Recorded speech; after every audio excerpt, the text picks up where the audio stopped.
Bennett Caldwell stared at the signed divorce decree, a smirk playing on his lips as he swirled a glass of 50-year-old scotch.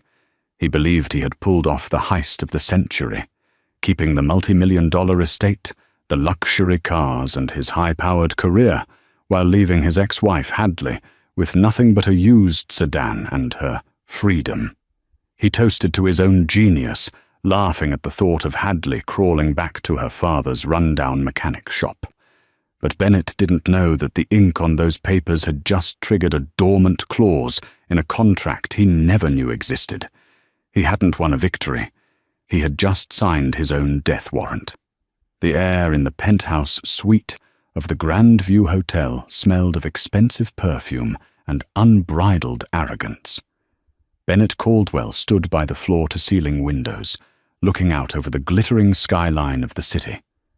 At 38, Bennett was the picture of modern success: tailored Italian suit, perfectly coiffed hair, and a jawline that seemed carved from granite. But tonight, his most attractive feature, at least to the sycophants surrounding him, was his newfound bachelorhood. "To Bennett!" shouted Preston, his corporate attorney and longtime friend, the man who went into the lion's den of matrimonial law and walked out wearing a fur coat. The room erupted in laughter. Clinking crystal glasses chimed like bells of victory. Bennett turned, flashing his signature blinding smile. He raised a hand to quiet the room. "Please, please," Bennett said, his voice smooth and practiced. "Let's not call it a lion's den. That implies Hadley had teeth. It was more like stepping on a very slow, very sad snail." Lydia, a striking woman in a red velvet dress who had been Bennett's assistant for the past 2 years, draped herself over his arm. "You're terrible," she giggled, though her eyes gleamed with the predatory satisfaction of a woman who had finally secured her prize. "She didn't put up a fight at all?" "Not a peep," Bennett said, taking a sip of his drink. "She sat there in mediation, wearing that awful beige cardigan, and just nodded. Yes, Bennett. Okay, Bennett." It was pathetic. I almost felt bad for taking the house in the Hamptons. Almost. He didn't feel bad. In fact, he felt invincible. The prenup had been ironclad, or so he thought. But Bennett had gone a step further. He had hidden assets in offshore shells, undervalued his stock options in his company, Apex Dynamics, and convinced Hadley that the company was on the verge of bankruptcy to lower the settlement payout. He had gaslit her for months, making her believe she was lucky to walk away without debt. "What about her father?" Preston asked, loosening his tie. "Didn't you say he was some kind of blue-collar tough guy? I expected him to storm the courtroom." Bennett snorted, nearly choking on his drink. "Arthur? Please. The man spends his life under the hood of 1990s pickup trucks. His hands are permanently stained with grease. The only thing Arthur Sullivan knows how to run is an oil change. He was probably too busy scrubbing his fingernails to read the legal briefs." Bennett walked over to the marble bar, pouring another round. "Hadley is going back to that tiny, rotting bungalow her father calls a home.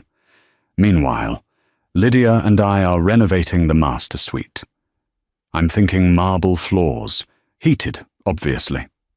"Obviously," Lydia purred, kissing his cheek. "The best part," Bennett announced, addressing the room again, "is that tomorrow the board at Apex Dynamics is voting on the new CEO. With the divorce finalized, my assets are unencumbered. I am a shoo-in. I get the girl, I get the house, and tomorrow I get the empire." He checked his watch. It was a Patek Philippe, a gift to himself for surviving his marriage. "Speaking of the house," Bennett said, his eyes narrowing slightly with malice, "Hadley has until noon tomorrow to vacate the premises.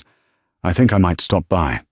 You know, to ensure she doesn't steal the silverware." "That's cruel," Preston laughed. "I love it." Bennett felt a vibration in his pocket. It was a text from Hadley. Just 3 words. "I am packing." He typed back immediately. "Make sure you take your trash. I don't want the cleaners to have to deal with your clutter." He shoved the phone back into his pocket, feeling the rush of total dominance. He had won. He had erased the quiet, supportive woman who had put him through business school, the woman who had nursed him when he had pneumonia, the woman who had tolerated his late nights and business trips. She was gone, deleted like a bad line of code. What Bennett failed to notice, in his haze of narcissism, was that silence isn't always surrender. Sometimes, silence is the sound of a predator holding its breath before the strike. The following morning, the sky was a bruised purple, heavy with impending rain. Bennett pulled his silver Porsche into the driveway of the sprawling estate he now solely owned. The gravel crunched satisfyingly under the tires. He killed the engine and stepped out, adjusting his sunglasses. He wasn't alone. He had brought Lydia with him. She wanted to measure the drapes, but Bennett knew she really just wanted to mark her territory while the body was still warm.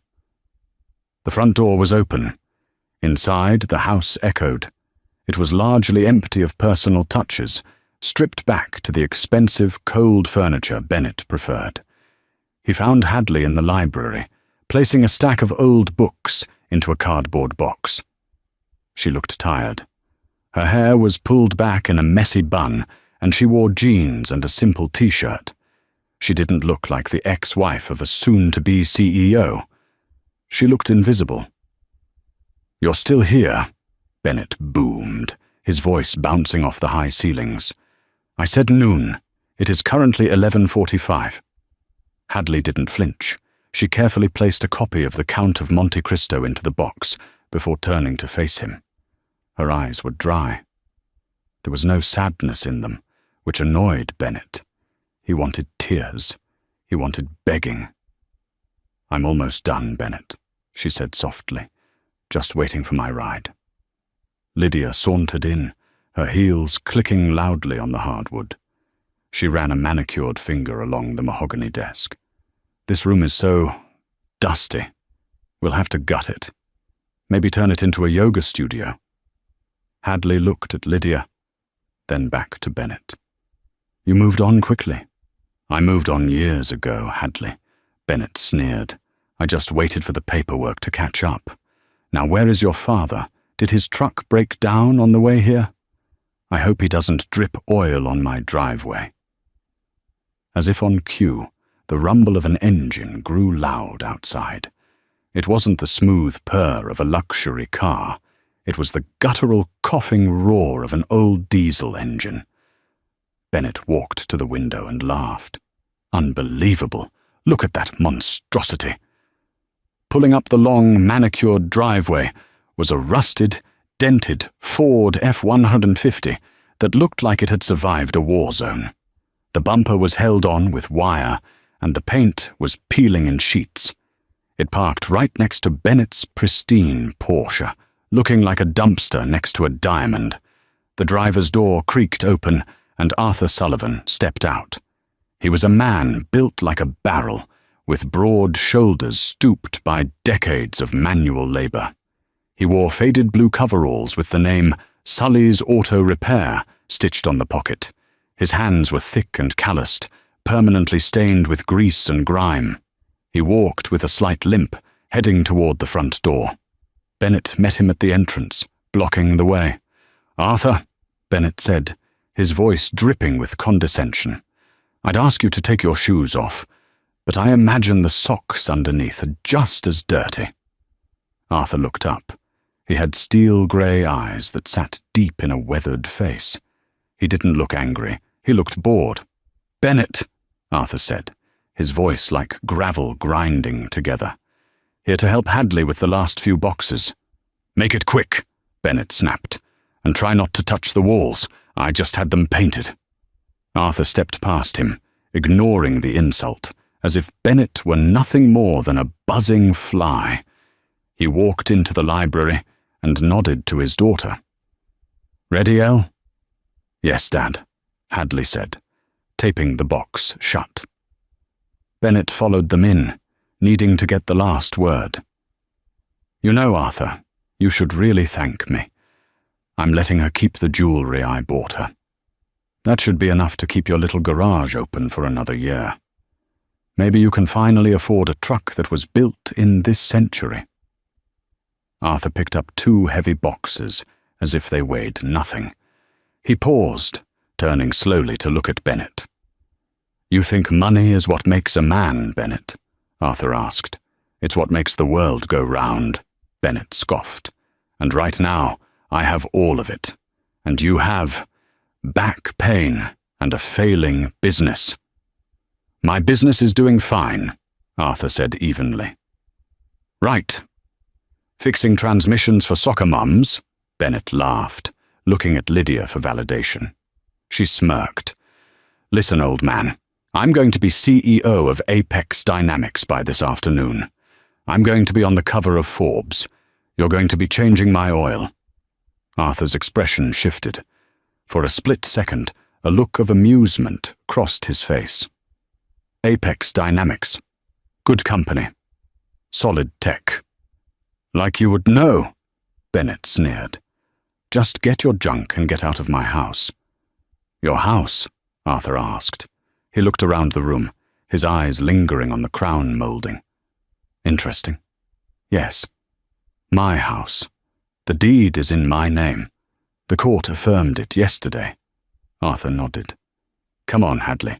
Let's go. Hadley grabbed the last small box, a wooden case containing her flute. She had been a prodigy once, before Bennett told her that her music was annoying and distracted him from his work. They walked out to the truck. Bennett stood on the porch, watching them. He wanted to humiliate them one last time. Hey, Hadley, he shouted. If the roof leaks at your dad's shack, give me a call. I might have some spare tarp lying around the gardening shed. Hadley paused at the truck door. She looked back at the mansion, then at Bennett. For the first time in years, she smiled. It wasn't a happy smile. It was the smile of someone watching a man step off a cliff he doesn't know is there. Goodbye, Bennett, she said. Good luck at the board meeting. I don't need luck, he yelled back. I have talent. Arthur revved the loud, smoky engine of the truck. He backed out, the rusted bumper coming dangerously close to the Porsche, making Bennett flinch. As the truck rattled down the driveway and out of the gates, Bennett felt a surge of triumph. Finally, he exhaled, wrapping an arm around Lydia. The trash has taken itself out. Let's celebrate, Lydia whispered. Champagne? Better, Bennett said, checking his watch. I need to get to the office. The board meeting is at 2:00 p.m. I want to be there early to accept my crown. He didn't know that the trash he had just evicted was currently sitting in the passenger seat of that rusted truck, dialing a number on a secure, encrypted phone. Inside the truck, the noise of the engine made conversation difficult, but Arthur didn't need to shout. He reached into the glove compartment, pushing aside a greasy rag to reveal a sleek, black satellite phone. You okay, honey?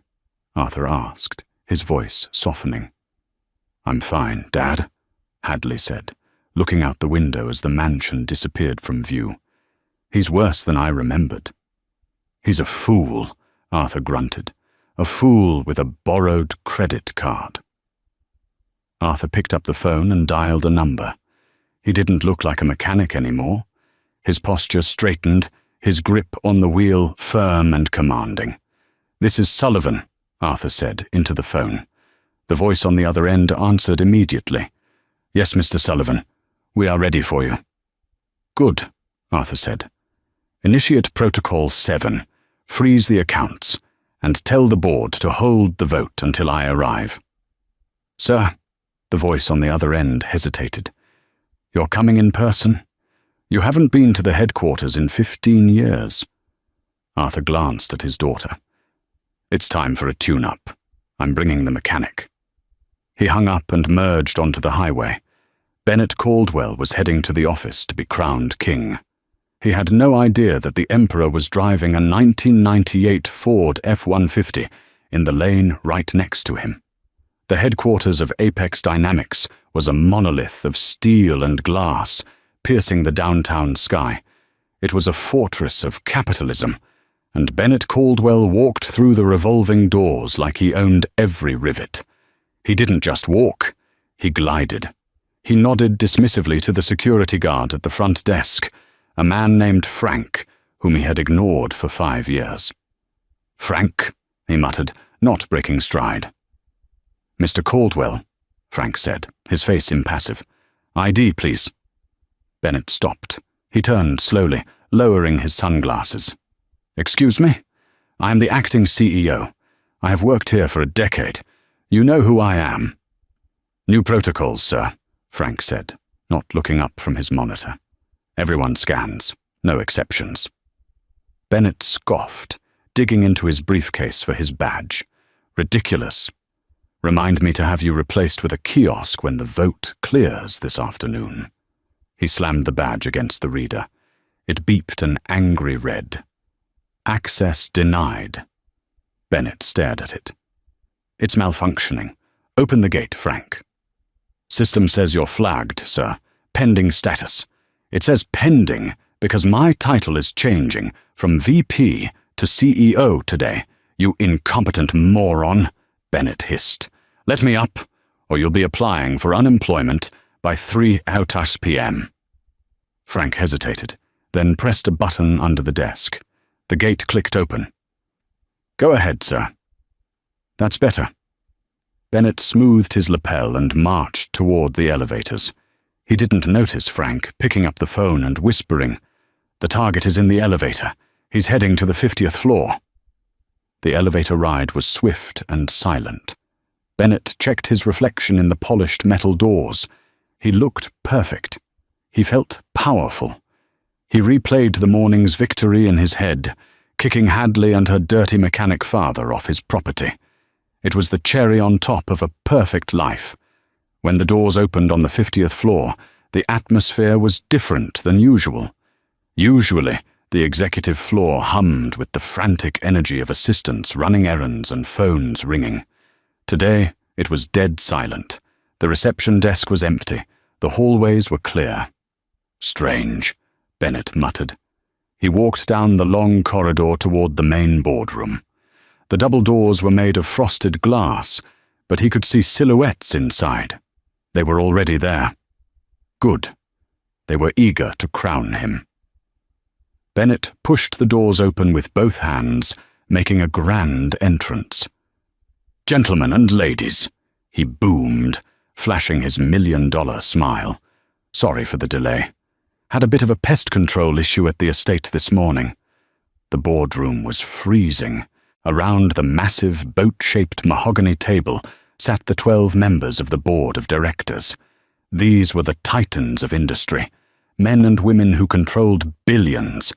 Usually they would be chatting, checking their phones or drinking coffee. Today they sat in stone-cold silence. Their hands were folded on the table. No one was smiling. At the head of the table, the seat reserved for the CEO, sat an empty chair. Bennett walked toward it, placing his briefcase on the table. "I assume we can skip the formalities," Bennett said, taking his jacket off and draping it over the back of the CEO's chair. "The quarterly numbers are up. The acquisition of Technova is complete, and my divorce is final. I am fully unencumbered and ready to lead Apex into the next fiscal year." He looked around the room, expecting applause or at least nods of approval. Mr. Pendergast, the chairman of the board, cleared his throat. He was a silver-haired man with eyes like a hawk. He didn't look at Bennett. He looked past him. "Sit down, Bennett," Pendergast said quietly. "Not in that chair. Take the guest seat." Bennett paused, his hand freezing on the leather of the CEO's chair. "Excuse me? The guest seat? That's for guests. I am the internal candidate. This is a formality." "Sit. Down," Pendergast repeated, his voice dropping an octave. Bennett felt a prickle of unease. He laughed nervously. "Okay, very serious mood today. I get it. The market is volatile." He pulled out the chair at the far end of the table, facing Pendergast. "So, let's get on with the vote." "There will be no vote on your appointment today," Pendergast said, opening a thick file in front of him. "Why not?" Bennett demanded, his temper flaring. "We agreed. Once the divorce was final, the morality clause was no longer an issue. I am single. My assets are secure." "We are waiting for the majority shareholder to arrive," Pendergast said. Bennett frowned. "Majority shareholder? Vanguard Trust holds 15%. You hold 10%. I hold 5%. There is no single majority shareholder. We are a publicly traded company with a diversified cap table." "That is what we all thought," Pendergast said, finally looking Bennett in the eye. "Until this morning. At 9 a.m., a dormant holding company activated a conversion clause in the original founding charter of Apex Dynamics. Apparently, when this company was founded 30 years ago, the original angel investor retained super voting rights, 100 votes per share, triggered only upon specific conditions." Bennett blinked. "What conditions?" "The departure of the original founder's bloodline from the beneficiary trust," Pendergast said, reading from the paper. "It's complicated legalese, Bennett, but essentially, someone just walked in and bought the throne out from under us. They own 51% of the voting power as of this morning." "Who?" Bennett stood up, his face reddening. "Who is it? Musk? Bezos? Some Chinese conglomerate?" "No," Pendergast said, glancing at the door. "They are here now." Bennett spun around. He expected a team of lawyers in sharp suits. He expected a tech mogul in a hoodie. The doors swung open. But it wasn't a billionaire in a suit. It was a man in blue, grease-stained coveralls. He was wiping his hands on a dirty red rag. He walked with a limp. Behind him walked a woman in jeans and a t-shirt, carrying a flute case. Bennett's brain short-circuited. He stared, his mouth hanging open. "Arthur? Hadley?" Arthur Sullivan didn't look at Bennett. He walked straight to the head of the table, the empty CEO chair. He looked at the expensive leather, grimaced, and then sat down, spreading grease on the armrests. "Sorry I'm late," Arthur rumbled, his voice echoing in the silent room. "Traffic was murder, and my truck overheated on Fifth Avenue." Bennett started to laugh. It was a hysterical, disbelief-filled laugh. Okay, this is a joke, a prank. Very funny, Pendergast."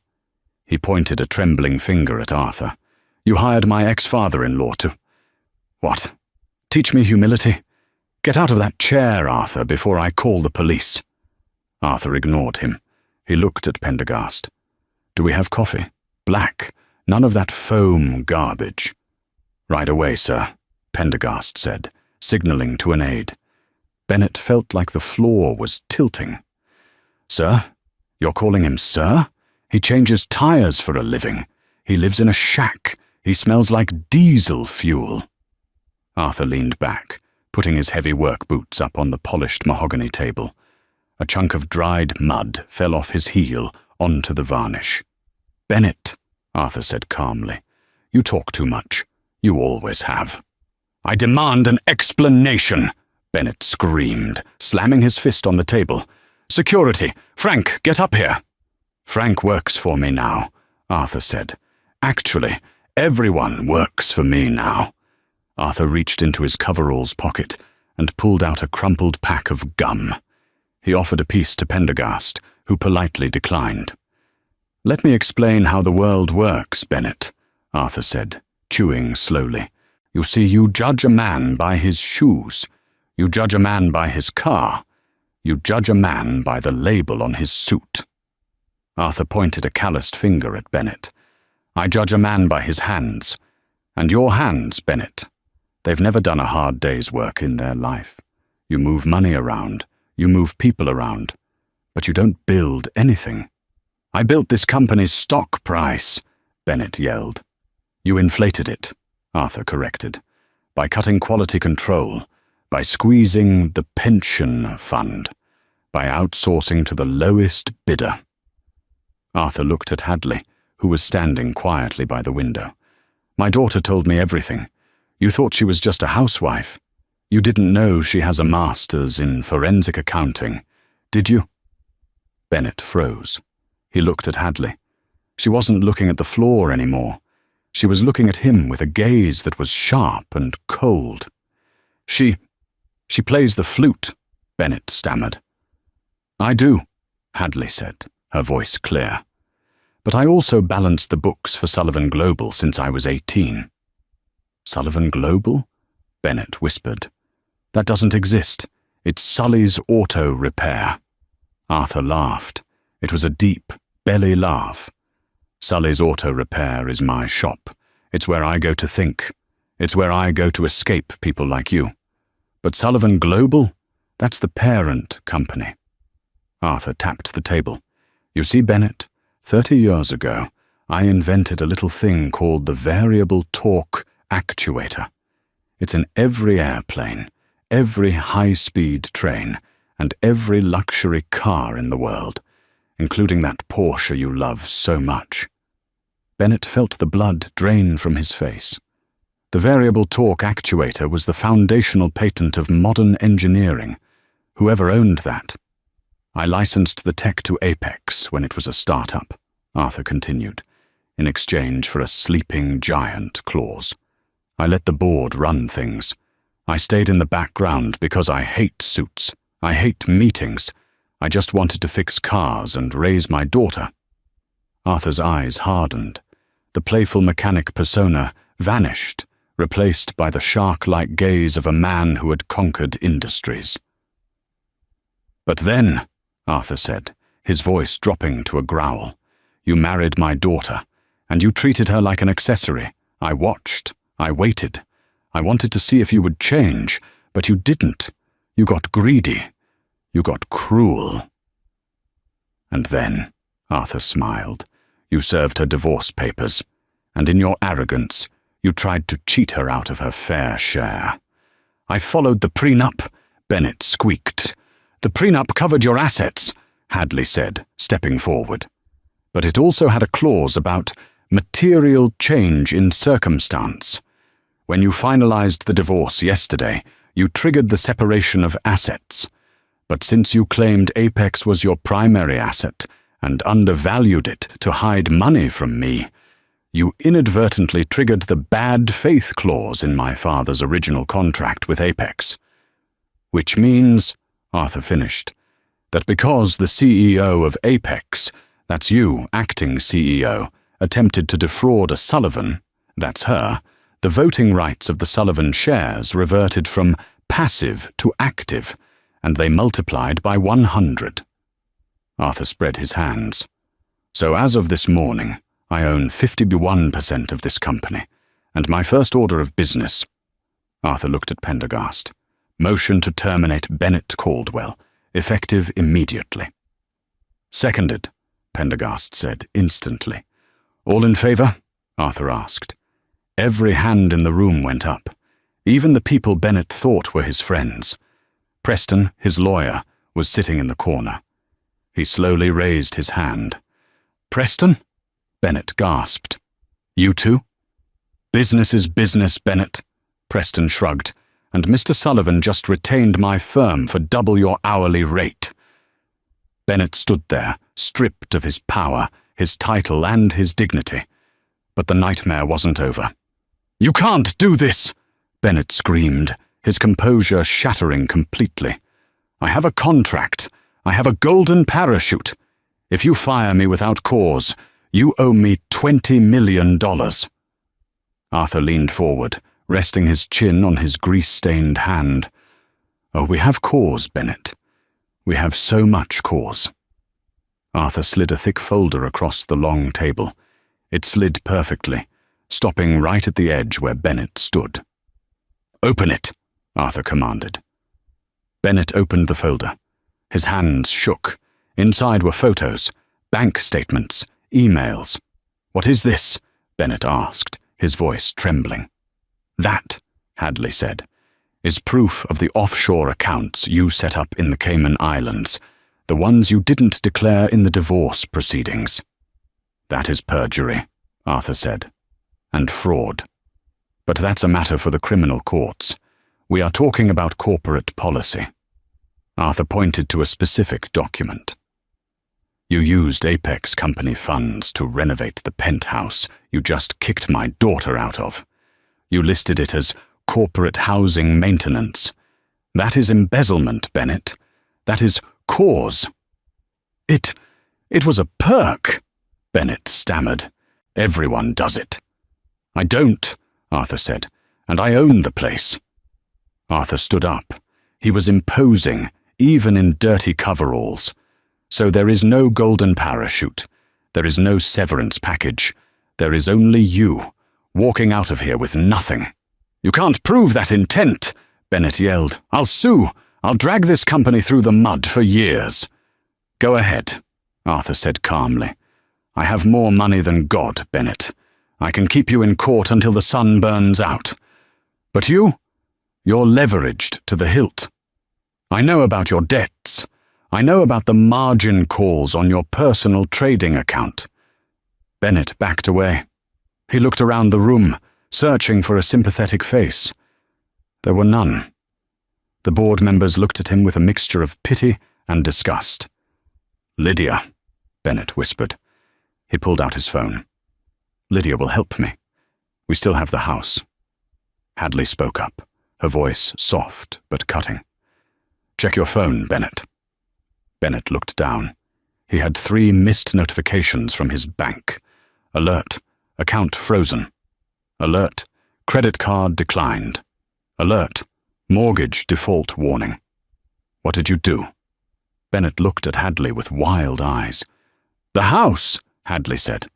"The one you kicked me out of this morning. The deed was in your name, yes. But the land the house sits on, was part of a 9-to-9-year lease held by Sullivan Global." Bennett's knees buckled. He grabbed the back of a chair to steady himself. "You bought the house," Arthur explained, "but you didn't check the ground lease. Classic rookie mistake. You were so busy looking at the marble floors, you didn't check the dirt underneath. The lease has a clause. The landowner may revoke the lease if the tenant engages in moral turpitude or criminal activity." Arthur smiled, a shark-like grin. "Embezzlement is criminal activity, Bennett. I revoked the lease 10 minutes ago. You are trespassing on my land. Security is currently removing your friend and your furniture." Bennett felt like he couldn't breathe. Everything, the career, the money, the house, the girl, was evaporating. "This is insane," Bennett whispered. "You planned this. You trapped me." "I didn't trap you," Arthur said, walking around the table to stand face to face with Bennett. The smell of oil and old tobacco was overpowering, clashing with Bennett's expensive cologne. "You built the trap yourself, brick by brick, lie by lie. I just sprung it." Arthur reached out and plucked the ID badge from Bennett's chest. "You're done here. Get out." Bennett looked at the badge in Arthur's hand. He looked at the board members who were now ignoring him, opening their binders to start the real meeting. He turned to Hadley. "Hadley, please. We were married for 5 years. Doesn't that mean anything?" Hadley looked at him. For a moment, she looked sad. "It meant everything to me, Bennett. That's why it hurts. But you killed it. You didn't just want a divorce. You wanted to destroy me. You wanted to win." She gestured to the room, to her father, to the power they held. "Well, Bennett, you wanted a war. You just didn't realize you were fighting a nuclear superpower with a stick." "Frank," Arthur bellowed. The doors opened, and 2 large security guards entered. They weren't the usual lobby guards. These were private security, wearing tactical vests. "Escort Mr. Caldwell to the exit," Arthur ordered. "Do not let him stop at his office. Do not let him take a stapler. If he resists, throw him out." The guards grabbed Bennett by the arms. "Get your hands off me!"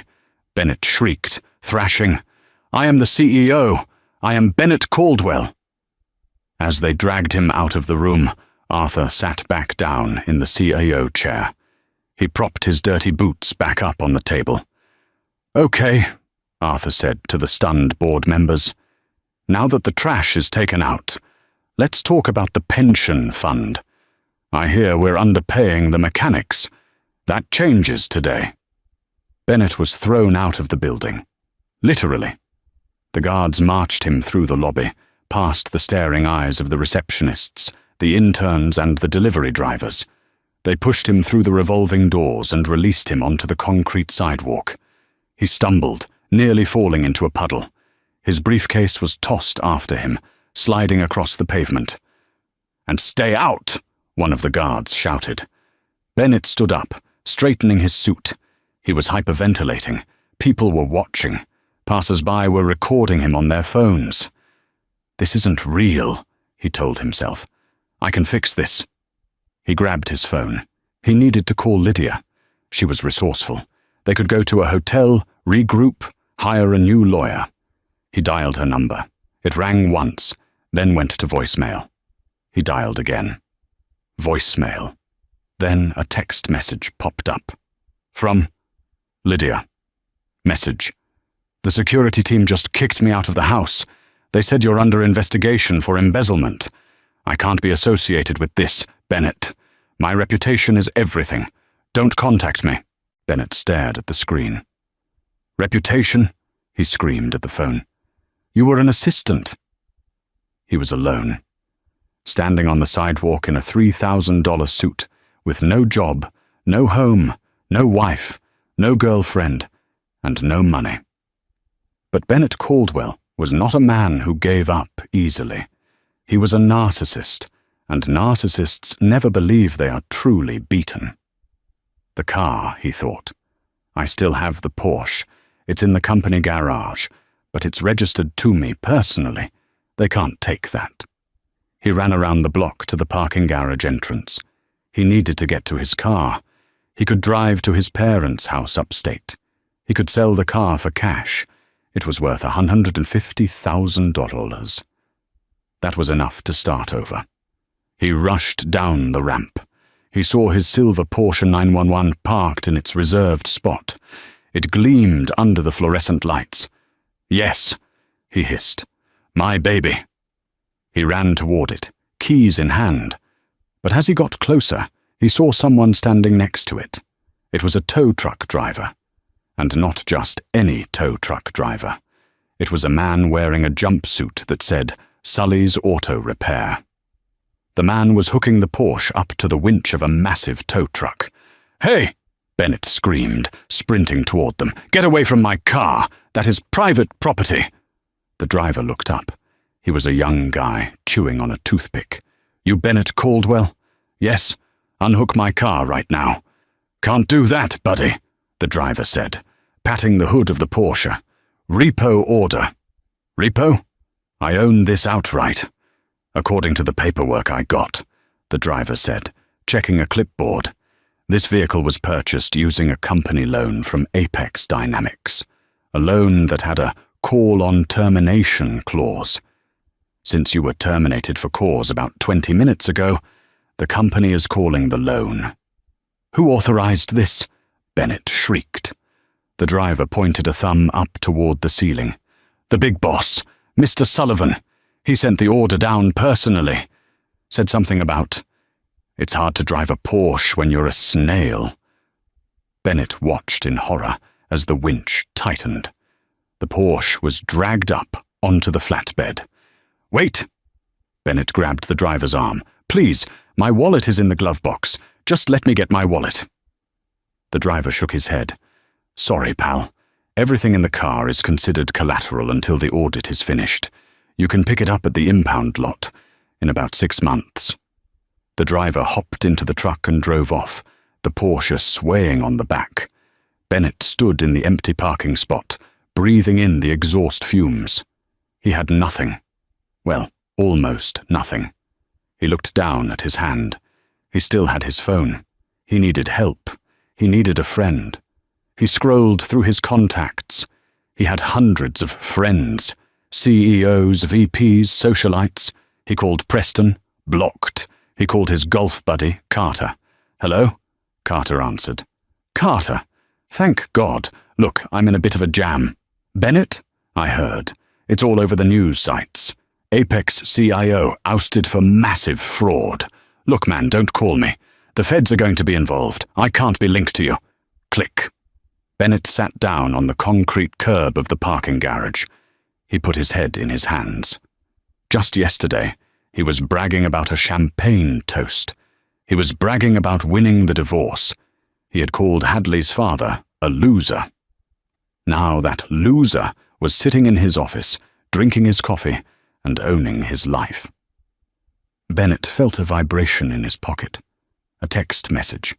He looked at it. It was from an unknown number. Text. "If the roof leaks at your new place, give me a call. I might have some spare tarp. Arthur." Bennett threw the phone across the garage. It shattered against the wall. He sat in the silence, the echo of his own destruction ringing in his ears. But the story wasn't over, because men like Bennett don't just fade away. They lash out. And Bennett had one last, desperate card to play. He knew something about Apex that Arthur didn't, or at least he thought he did. 3 days later, Bennett Caldwell sat on the edge of a stained mattress in the Motel 6 by the airport. The room smelled of stale cigarette smoke and despair. He wore the same Italian suit he had been thrown out in, now wrinkled and spotted with cheap coffee stains. He had $50 left in his pocket, cash he had found in his jacket pocket, forgotten change from a valet tip. He stared at the laptop open on his lap. It was a cheap model he'd bought at a pawn shop, trading his cufflinks for it. On the screen was a loading bar. Uploading. Project Zeus. Backup.R. 98% complete. Bennett grinned, his eyes bloodshot and manic. "You think you won, Arthur?" he whispered to the empty room. "You think you can just throw me away like a used oil filter? I am Bennett Caldwell. I always have an ace up my sleeve." Before leaving his office for the boardroom that fateful morning, Bennett had done something strictly forbidden by company protocol. He had copied the source code for the variable torque actuator, Arthur's precious invention, onto a secure, hidden cloud server.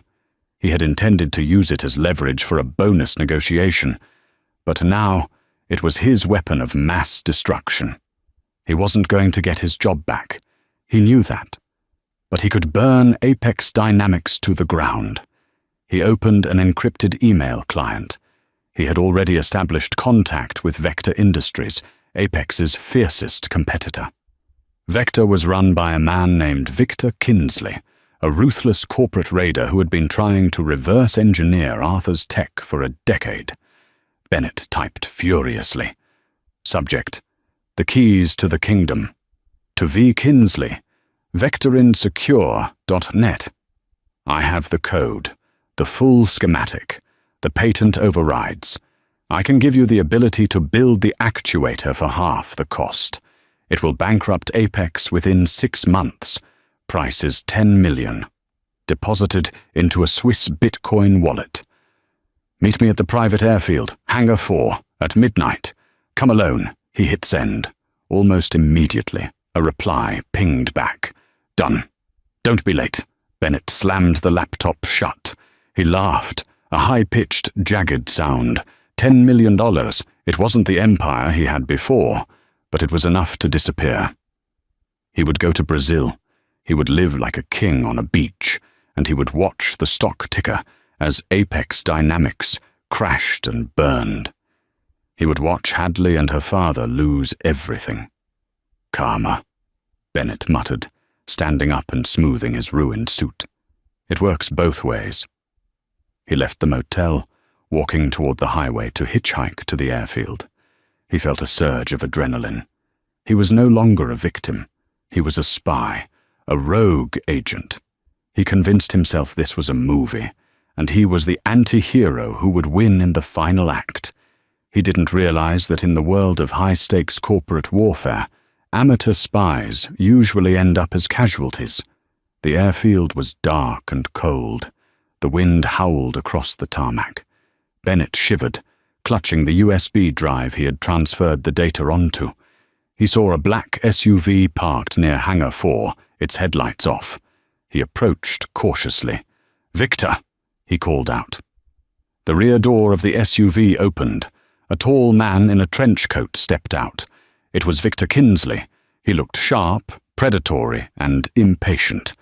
"You look terrible, Bennett," Victor said, his voice smooth like oil.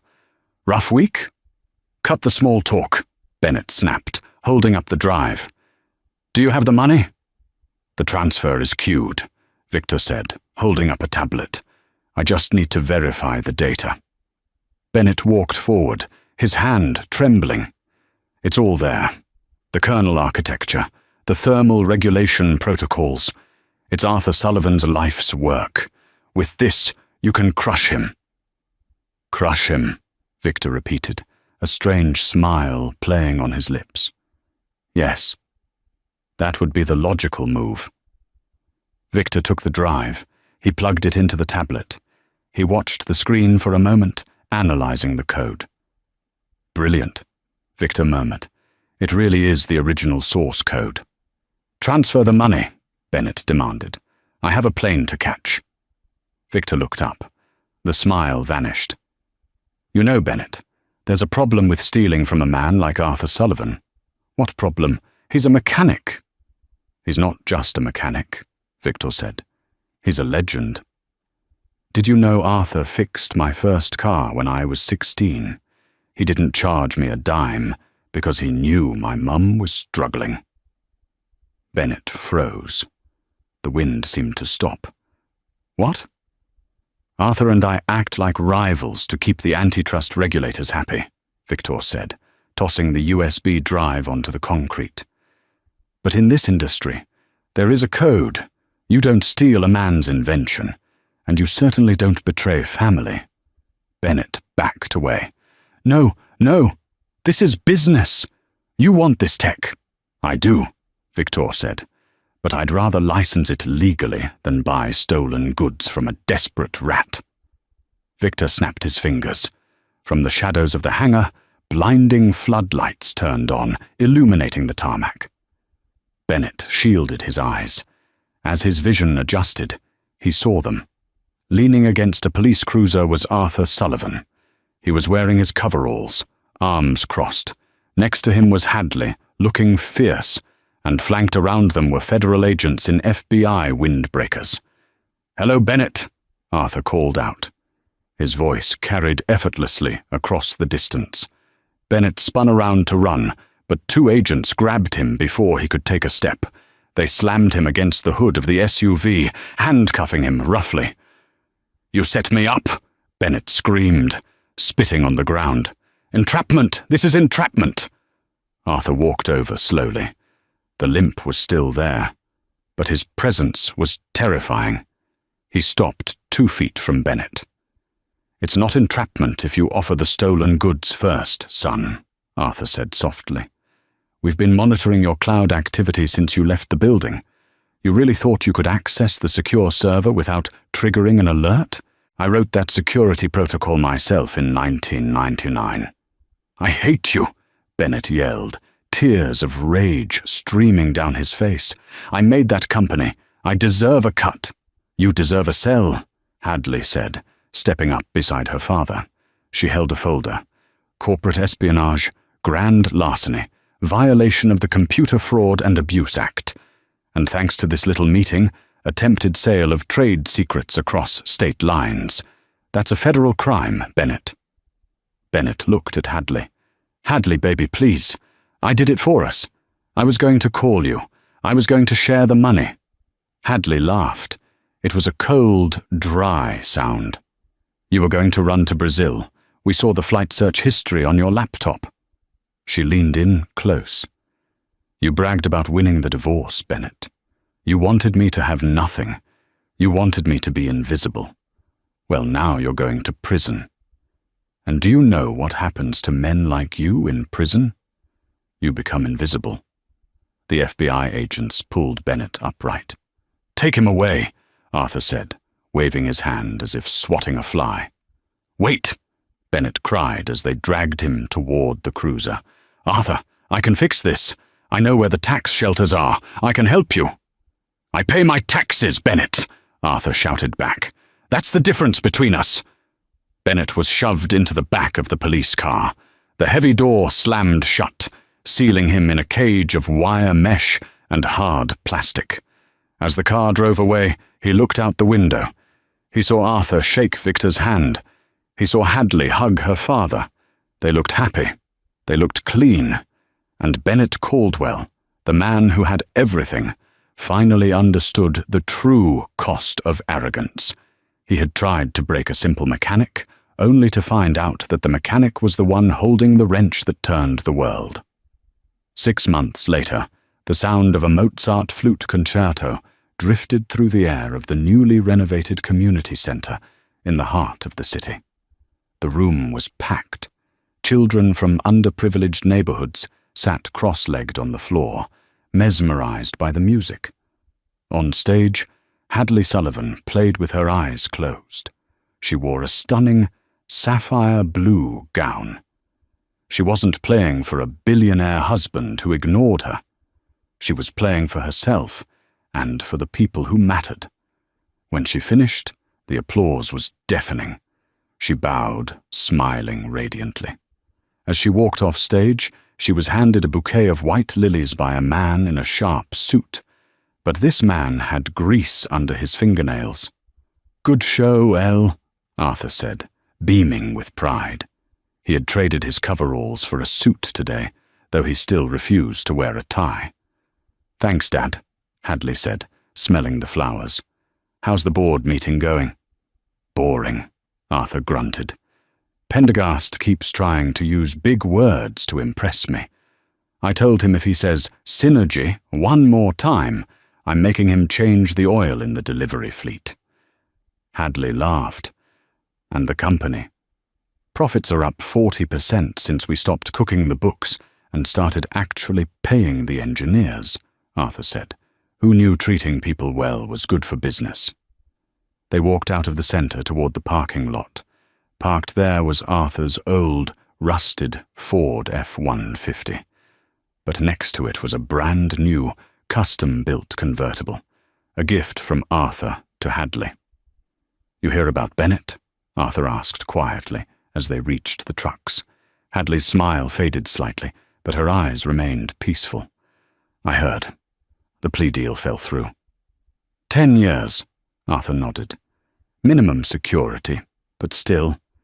He's working in the prison laundry, ironing sheets." "He always did like a crisp suit," Hadley mused. "Now he can make them for everyone else." "He wrote me a letter," Arthur revealed, pulling a crumpled envelope from his pocket. "Asking for money for the commissary. Said the coffee in there is undrinkable." "What did you do?" Arthur grinned, the lines around his eyes crinkling. "I sent him a bag of premium beans and a manual coffee grinder. Told him if he wants good coffee, he has to work for it. Grind it by hand."